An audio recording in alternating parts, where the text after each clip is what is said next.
All right, so the first thing I'd like to talk about is big O notation. I can figure out, there it is. So big O notation is a means of understanding the efficiency of your algorithm. And it's a concept that comes up a lot in coding questions, whiteboarding interviews, I should say. So sometimes you will come up with a solution to a whiteboarding problem, and the interviewer will ask you, okay, so what is the big O complexity of this problem? And after this, you'll be able to articulate that. So big O is also another means of benchmarking. And we've got here some links. We'll send out the slides after this. So one is a visualization of how long it takes to go through different types of sorting algorithms. This one is auditorially unpleasant, so I'm not going to play it right now. So just keep in mind when you play it with the sound off. And then there's also a library called PyPerformance, which allows you to kind of do some more accurate benchmarking for your Python code. So if you really want to see exactly how fast it is, you can read the documentation here. It's a bit complex. I don't use it much myself because it takes a lot of time, but it is very instructive. So if you're ever wondering why your code is slow, you can use PyPerformance, and there are other libraries for other languages that will also do that as well. And of course, performance is, when you get right down to it, almost everything when you start working with clients. Because if your code is slow here, you're the only one who has to deal with it. But if you end up working for, like, say, a Google or an Amazon, thousands or even millions of users rely on your website being fast and efficient. So there are developers out there whose entire kind of wheelhouse is just trying to make everything as efficient as possible. And for smaller scale projects, you don't need to worry about that so much, but it is good to be aware of. So big O. So big O, besides being a great anime, is the complexity of your function. So the O is the complexity in terms of the input size, which is the N. And we'll go through some examples of big O here. Some of these you'll see more often than others. So the best one you can get is having a big O of 1, meaning the speed. When we say that, it means that the speed is constant. So it doesn't matter what N is, the speed is always going to be exactly the same. So it doesn't matter what the input is, the speed will always be constant. An O of log of n, which is a math thing I have long forgotten because I haven't used log for years, means, like, if you give it 10 times the data, it runs in 2 times more time. So it's still very, very efficient. An O of n is kind of a more 1-to-1 ratio. So if you give it 10 times the data, it takes 10 times as much time. An O of n times log n means it's twice as bad. So 10 times the data means about 20 times more time. An O of n squared means 10 times the data is 100 times more time. And if you're getting to a point of O of 2 to the power of n, that's really bad. You don't want to be there at all. So we're going to go over a couple of these, the ones that are most likely to come up. So an O of 1 is constant time. So again, the amount of time it takes to run your code is constant. Whether you pass in 1 argument or a million arguments, it's all the same. So for example, this very simple function here just says whether or not the first element in an array is red. It says right here, return true if array 0 equals red, else false. So the size of the array is completely immaterial to this, because all it's concerned with is the very first element. And kind of an example of this play out in real life, and this is something that actually happened in South Africa, I believe, is this pigeon race versus internet speed. Essentially, there was an internet provider who decided they wanted to people were upset with their loading speeds. And so they had a challenge that would say, okay, how long can this service provider's internet deliver a certain amount of data faster than a pigeon with a jump drive tied around its ankle? And the pigeon won. And but the thing that people, it was a great publicity stunt, but the thing that people didn't realize is the amount of data in the data stick that pigeon had. The pigeon would have taken the same amount of time to run that course, no matter how much data was loaded onto that. However, the internet connection, the more data you load into it, the slower it goes. Yeah, that is a real life story. This actually happened.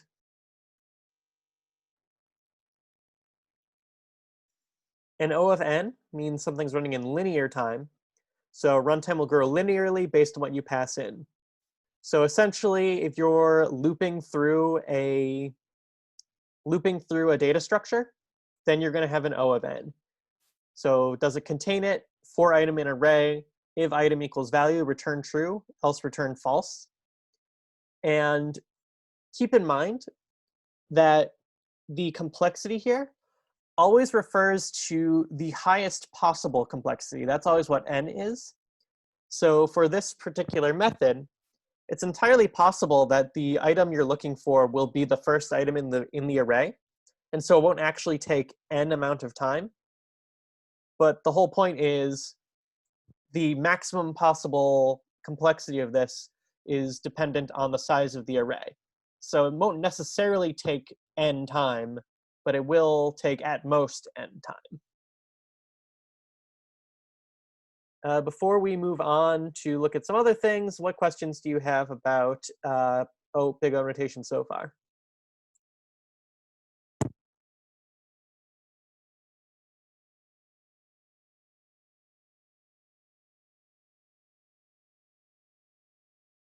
Is this something that we're gonna have to know how to like calculate mathematically, or is it more conceptual, like just for us to understand that there are faster and slower ways to search through an array, and it's better to use the faster one?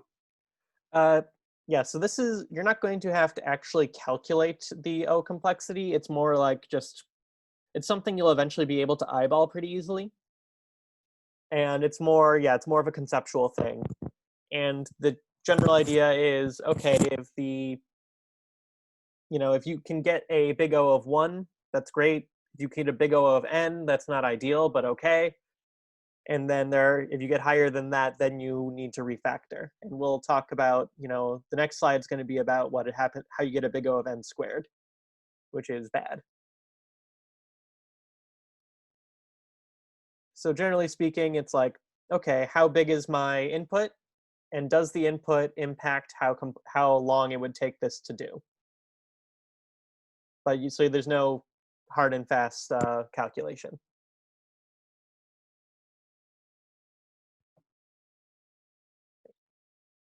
Let's take a look at, so getting an O of n squared, this is quadratic time.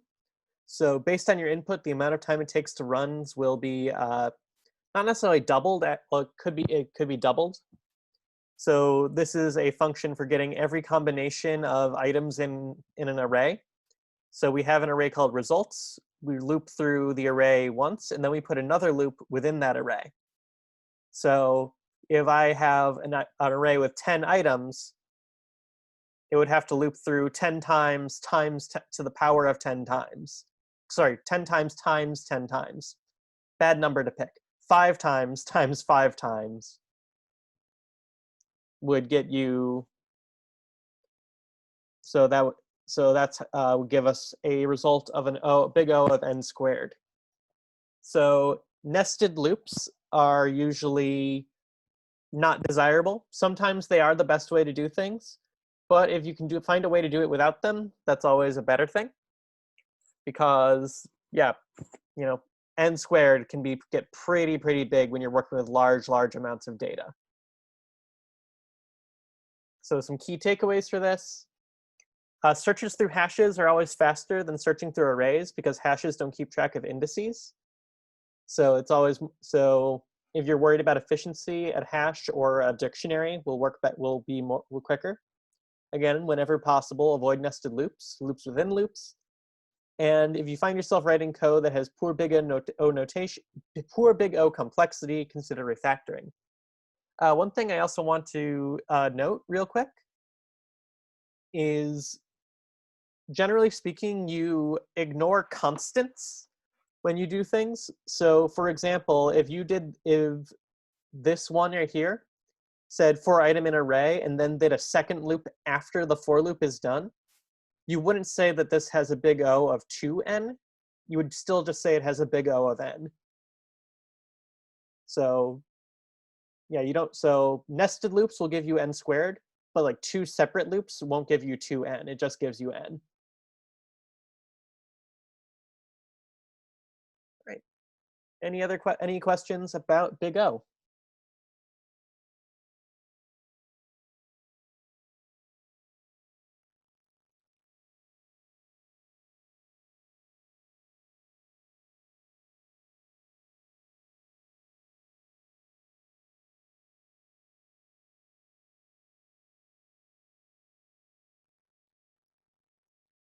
All right. Okay, in that case, I want to get out of this. And kind of in that spirit, I'm going to show you some advanced Python collection methods that can kind of make life easier for you when you are dealing with arrays and other data structures. So it's going to go to a folder, one sec. Going to make a new thing. I'm going to call this touch lambda.py.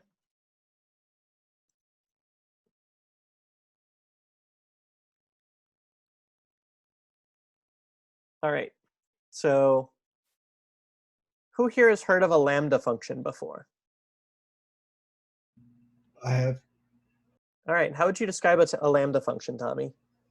Lambda function is something that you can do, as far as I know, only Python. And then what you'll do is you'll, in one line, you can write a quick function, and that function's intended use is only to be ran one time, and then you're done with the lambda. So it's kind of like a shorthanded way to write a function that you're only going to use one time, and then usually you can make it succinct in the one line. Yeah. So a lambda function is essentially a way of writing a quick anonymous function, so it won't necessarily have a name. And the advantage of a lambda function is you can write it in one line, and there are certain situations, which I will be showing to you soon, where having a lambda function will make your life easier. But otherwise, they are just functions. So kind of showing an example here, if I make a function to just square a number, so I just call it square number, takes the number as an argument. All it does is print a number to the power of 2. I can also write a lambda function and to do that, you just write the word lambda. And then you would write, okay, here's my argument, number, colon, and my return value, number, like so. So these two are exactly the same. They do the almost exact same thing, except this one returns instead of prints. And you can save lambda functions to variables if you want to use them later. So I could say square number equals lambda. And I can call on square number the same way I would call on this function here. So if I do square number with 3 and run this function, I need to print it out because otherwise, so if I print out square number 3, I get 9. So again, if you want to do a lambda function, I'll show another example here. So if I do a lambda function that adds two numbers together, I could say lambda takes in num1 and num2 as arguments and returns num1 plus num2.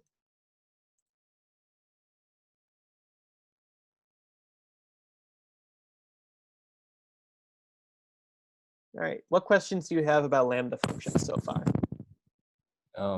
Keith Bennett, he gave like a lecture a couple weeks ago. It was like but it was for Ruby on lambdas. Cool. What did he have to say about lambdas in Ruby?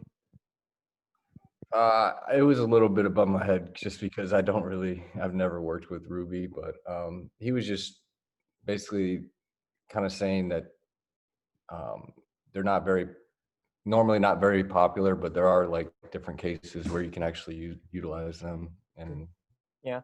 which is Yeah, helpful. Ruby does have lambdas as well. They are a bit different in Ruby than they are in Python. I never really got the hang of Ruby lambdas, but you will run into this concept in other languages as well.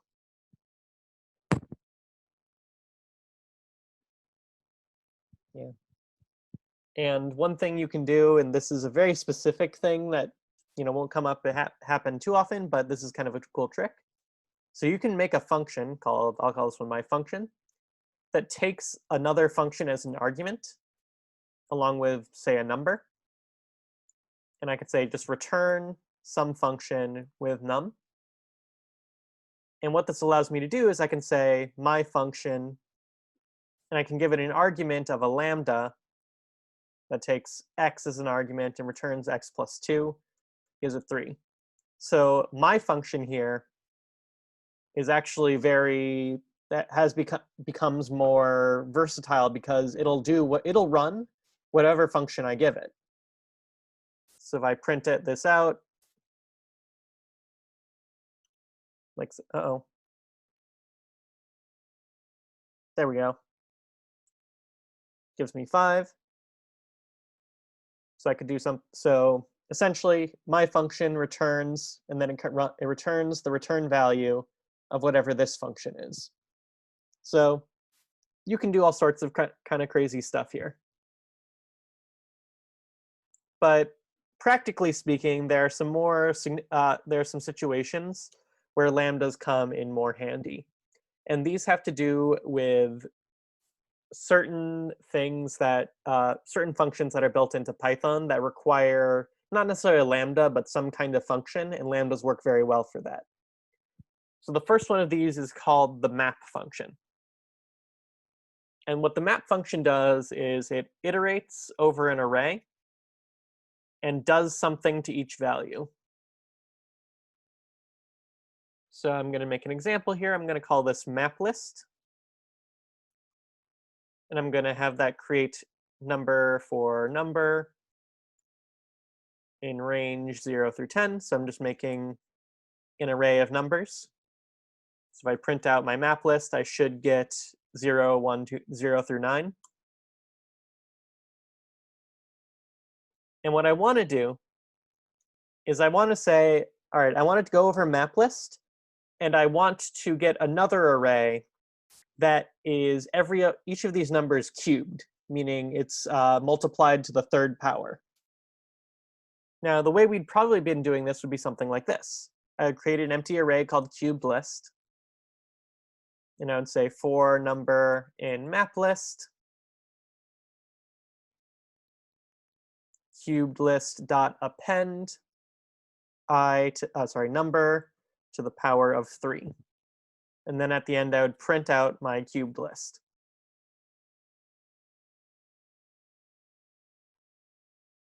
Get out of here.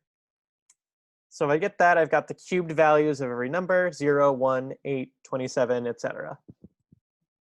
So this should look pretty familiar, right? Because we've done this several times. So at one of my old job, we used to call this the sandwich method, because you'd have the bread, upper bread, bottom bread, and the meat.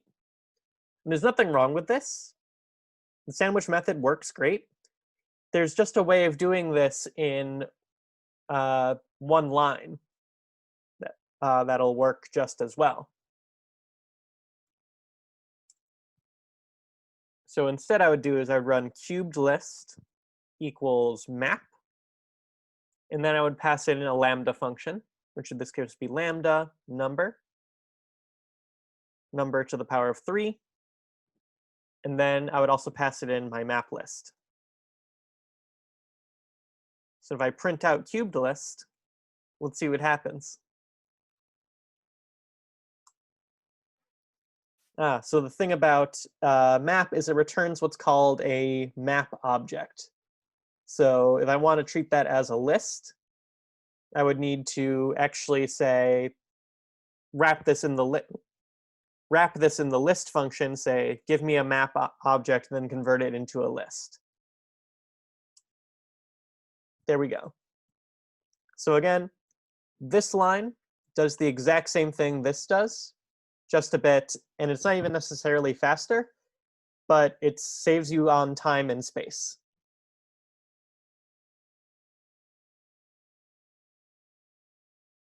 All right, what questions do you have about the map function?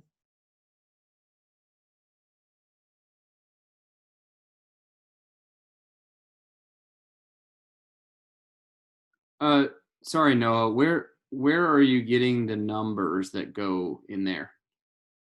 You mean map list? Oh, sorry.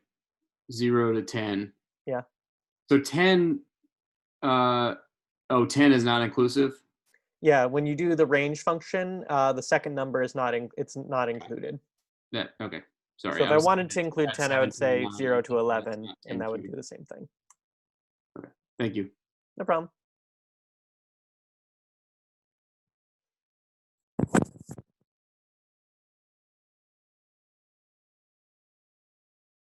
All right.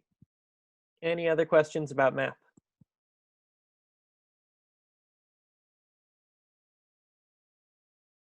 So one thing to keep in mind about map is that map will always return the same number, like the list it returns will always be the same size as the list you give it.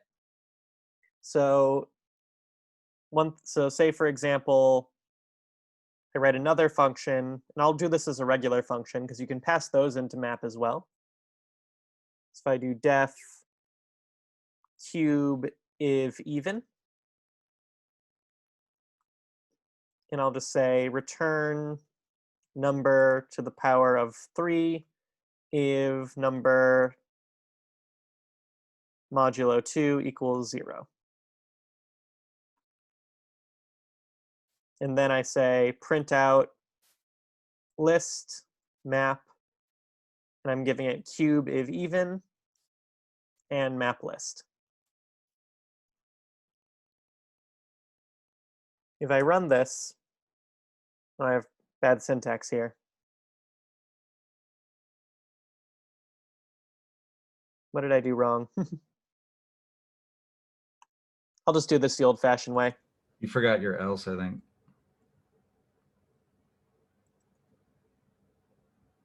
Else. Yeah, whatever you want to put out for the falsy side. Yeah.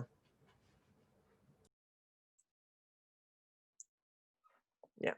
So if we look here, it puts in none instead of just returning that, because map will just apply to every single value in there no matter what. So map should only be used if you want to apply the same function to every single value. There's another function we can use if you want to only get certain values, and that one is called filter. So filter is very similar to map, but instead of doing something over all the elements list, you select only the things that turn out to be true from the elements in the list. So say, for example, you wanted a list of numbers divisible by 2. The old way we would do that is I might say, I'll call this filter list and say this is a list range 1 through 51. So this can be all numbers 1 through 50. And the old way to do that would be, def, I would say even numbers equals an empty array. For number in filter list, if number modulo 2 equals 0. Even numbers dot append number.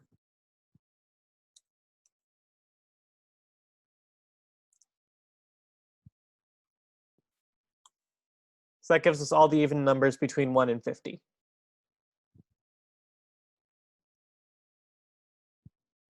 So instead, how we can use the filter function, which works. The syntax is almost exactly the same as map. So I'd say even numbers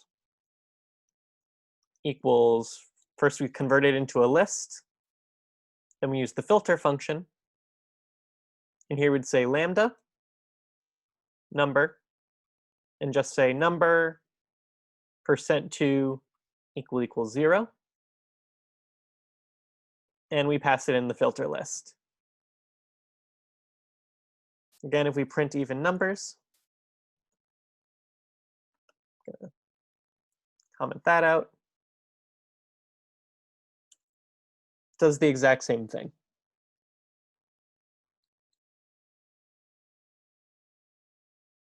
All right, what questions do you have about the filter function?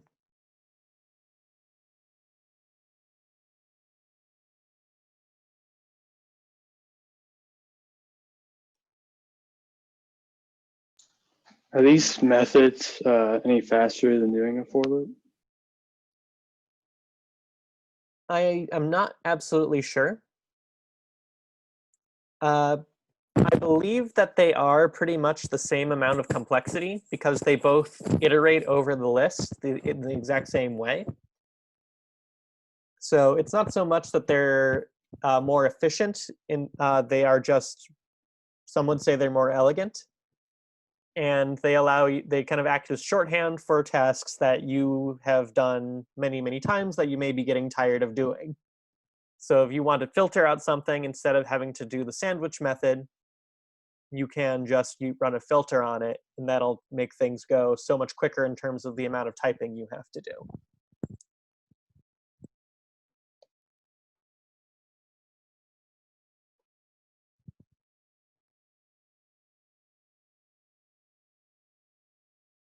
Also, another thing to keep in mind about the filter function is what the filter function does is it essentially will go over what you type in here and just say, is what's there truthy or falsy? And it'll return every item that returns truthy. So if you put the return value here as something that's always truthy, it'll just return everything. So if I just do 234 there, it'll just return me every single number in the list because 234 evaluates as true. So you always want to put some kind of comparator in there so that you can make sure it'll either evaluate to true or false rather than only true or only false.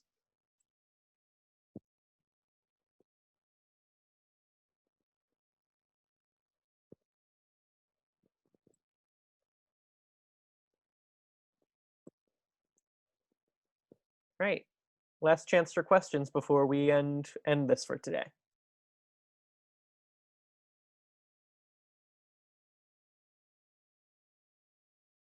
All right, I'm sure you are all exhausted, so I will have mercy on you. Stop.